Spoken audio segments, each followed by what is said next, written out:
vipindi vya kuzungumza kuhusu vita baina ya Iran na Marekani, nilisema mimi kuwa Iran itashinda vita hivi, na habari hizi katika baadhi ya mitandao ya kijamii ambapo mimi huwa naandika na kuzungumza, wengi wakaja na kebei na kejeli kuwa Iran inaweza vipi ikaishinda Marekani, kuwa Marekani na majeshi makubwa ya anga, majini, na mwisho kwa kawaida huwa wanaingia wenyewe wanaita ground forces, yani askari wa miguu. Iran itashinda vipi? Jana nimefanya kipindi mimi hapa na nimeshangaa, maana jana usiku ilikuwa karibu saa 5 usiku mpaka alfajiri natizama, wamepita watu 1400 kunisikiliza, na nimekwenda kwenye comments, wako wengine wanakejeli, lakini nimesema jana kuwa hali ya Marekani ni kuwa wameshindwa, kwa sababu tatizo kubwa lilikuwa kwa Irani itakuwa na nuclear, na wanataka vile vile kubadilisha uongozi wa Irani, waweke uongozi ambao wao utawaridhia. Hayo yote hayajafanyika, na jana ndio tumepata habari kuwa Amerika inaacha vita, haiwezi tena kushambulia, na sababu nimezieleza mimi katika video iliyopita kuwa vituo vyao vyote vilivyokuwa katika nchi za Ghuba vimepigwa na vimewafanya Marekani kuwa vipofu. Rada hazipo, hawawezi tena kujizuia, hawawezi kujilinda wao wenyewe, kujitetea, kujihami, wala hawawezi kulinda Israeli. Na nikaeleza kuwa kama hali itakuwa hivi, kuna hatari kuwa tukaingia katika awamu ya nyuklia.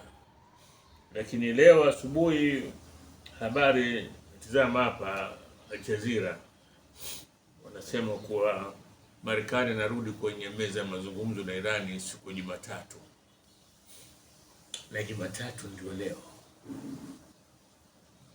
Sasa hii ndio hali, lakini swala la kujiuliza ni kuwa Marekani ishajua kuwa haiwezi kupigana bila msaada wa vituo vyake ambavyo vipo ndani ya nchi za Kiarabu, na Waarabu wanawasihi wa Marekani, chonde, msiendelee na vita, mkiendelea na vita ndio sisi kuangamia. Swali kubwa linakuja, nini hali ya baadaye ya Marekani katika nchi za Kiarabu na ile Mashariki ya Kati? Kuwa kile kilichodhaniwa kuwa Marekani na nguvu kubwa imedhihirika kuwa si lolote si chochote.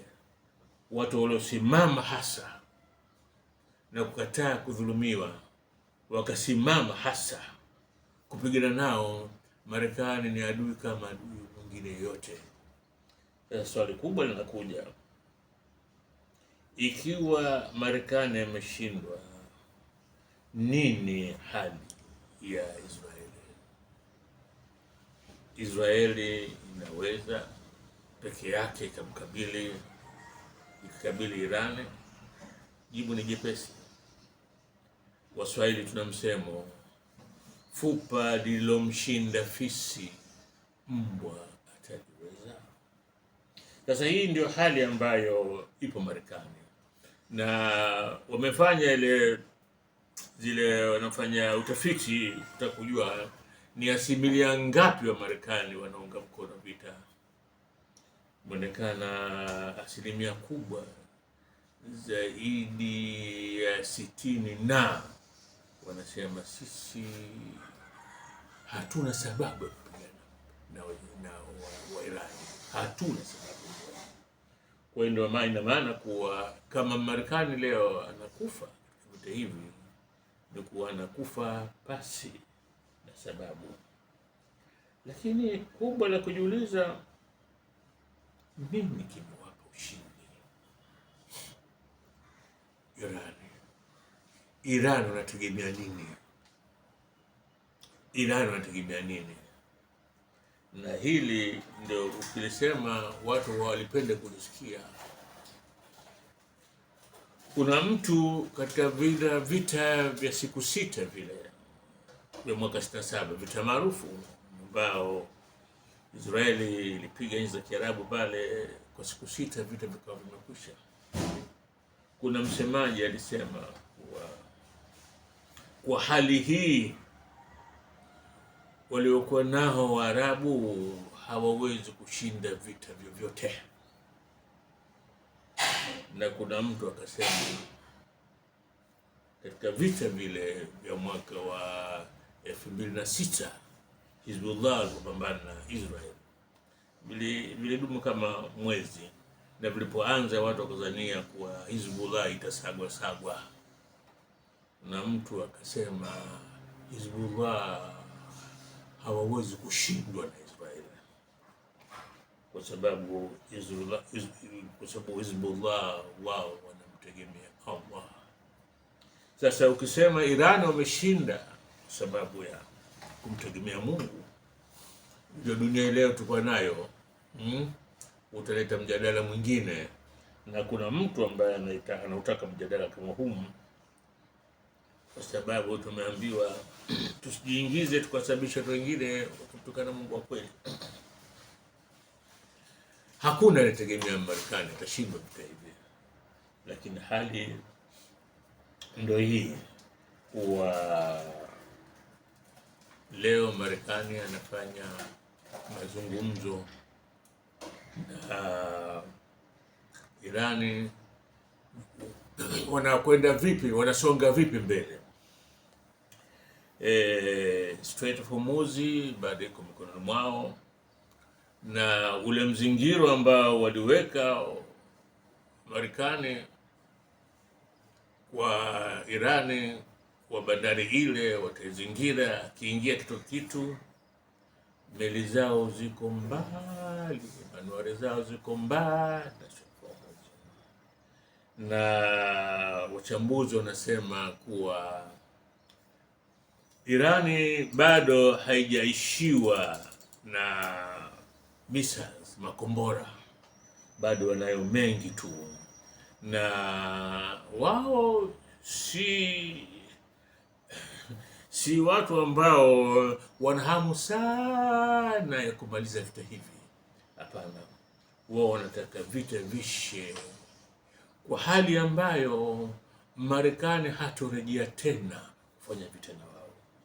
Sasa hii ndio hali ambayo leo Jumatatu asubuhi ipo duniani, na umetizama hapa, natizama Al Jazeera, hakuna chochote cha maana, ndio yale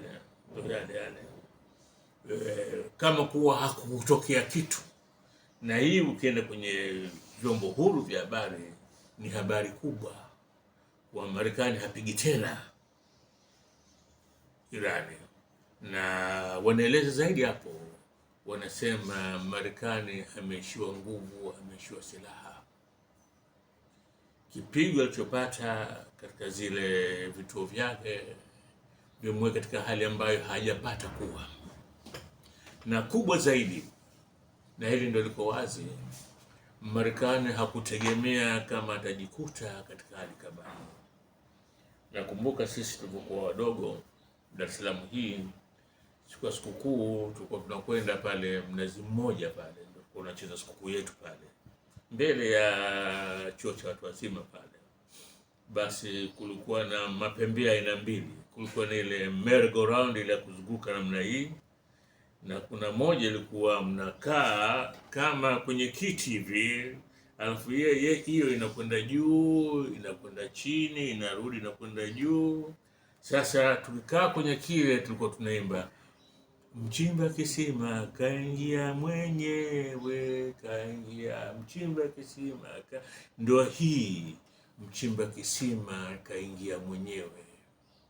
Fedha hii Marekani akajiletea mwenyewe, na kichekesho kikubwa ni kuwa wanasema Marekani na dunia nzima nasema kuwa Marekani kaingizwa kichaka kenda kumpigania Israeli vita vyake, na Israeli sasa hivi yuko pembeni. Sidhani kama Israeli sasa hivi ilivyo anaweza kuwa na fikra hata kwa mbali ya kuwa anaweza kusimama akapigana Iran. Hili halipo tena. Lakini kubwa zaidi ni kuwa tujiulize, zile nchi za Ghuba pale zinafikiria nini?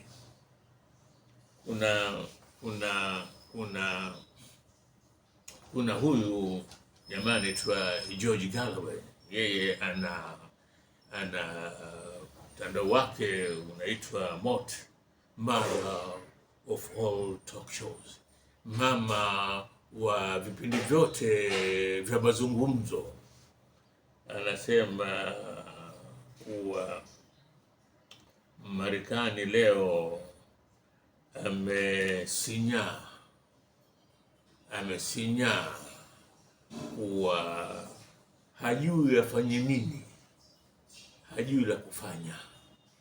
Sasa ndio tunatizama hizi nchi za Ghuba baada ya haya yote,